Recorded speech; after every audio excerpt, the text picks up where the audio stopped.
Je vais présenter une histoire cévenole qui est donc mon dernier ouvrage. André, est-ce que tu peux nous présenter ton nouveau livre? Si votre ramage ressemble à votre plumage, vous êtes le phénix des hôtes de ces bois. Pour quelle raison je cite La Fontaine?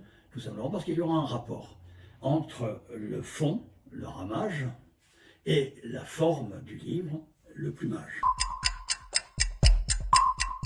De quoi s'agit-il? Il s'agit de deux récits, certes complètement différents, avec des personnages différents. L'un raconte l'histoire d'un narrateur qui va retrouver l'école où il est né, et c'est une quête de la mère qu'il n'a jamais connue. Dans l'autre, c'est l'évocation de la vie d'une vieille dame qui est en réalité la mère adoptive de l'auteur. Ces deux héroïnes, en réalité, sont les deux mères de l'auteur.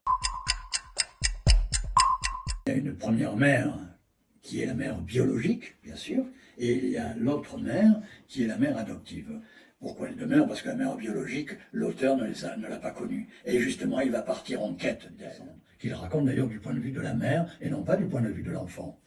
Ensuite, il est adopté, et c'est la mère adoptive, c'est son histoire, cette mère adoptive qui est descendue des Cévennes et qui s'est placée dans la plaine et qui va recueillir l'enfant, et c'est le monde de Juliette.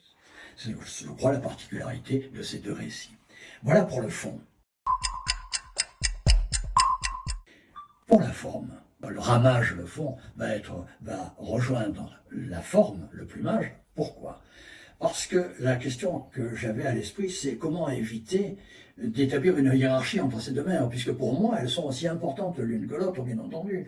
Or, si j'en publie les deux histoires, suivant le modèle habituel, une première histoire, puis une deuxième histoire qui suit, on crée une première et une deuxième.